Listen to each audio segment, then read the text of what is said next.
बहुतेक सोसायटीज आधी डेव्हलपर निवडतात आणि मग तो सुचवेल तो आर्किटेक्ट स्वीकारतात.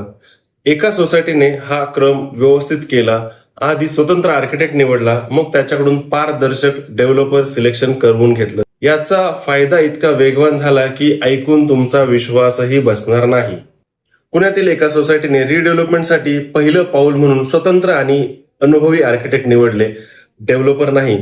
त्या आर्किटेक्टनी पारदर्शक टेंडर प्रोसेस राबवली आणि योग्य डेव्हलपर निवडला. आर्किटेक्ट अपॉइंटमेंट ते प्रत्यक्ष भूमिपूजनापर्यंत फक्त 31 दिवस लागले. सोसायटीचं नाव प्रशांती सोसायटी आहे. ती पुण्यामधली सोसायटी आहे आणि हे उदाहरण आर्किटेक्ट विकास अचलकर सरांनी अंतर टुगेदर या पॉडकास्ट मध्ये एपिसोड 1 मध्ये सांगितलं आहे, ज्याचे होस्ट नील बेलवरकर हे स्वतः आहेत.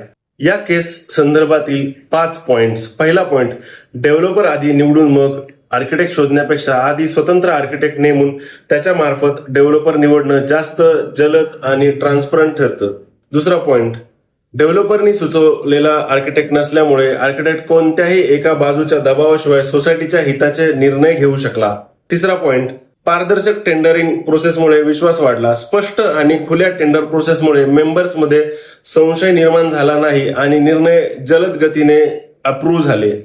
चौथा पॉइंट, 31 दिवसामध्ये प्रोसेस पूर्ण झाली, भूमिपूजनापर्यंत पोहोचले. हे एका तयारीचा प्रिपरेशनचा रिझल्ट आहे आणि योग्य क्रम फॉलो केला, यामुळे हे शक्य झालेलं आहे. प्रॅक्टिकली खूप याच्यामध्ये इफर्ट्स घेतलेले गेलेले आहेत. पाचवा पॉइंट, तुमच्या सोसायटीसाठी हा क्रम तुम्ही वापरला पाहिजे.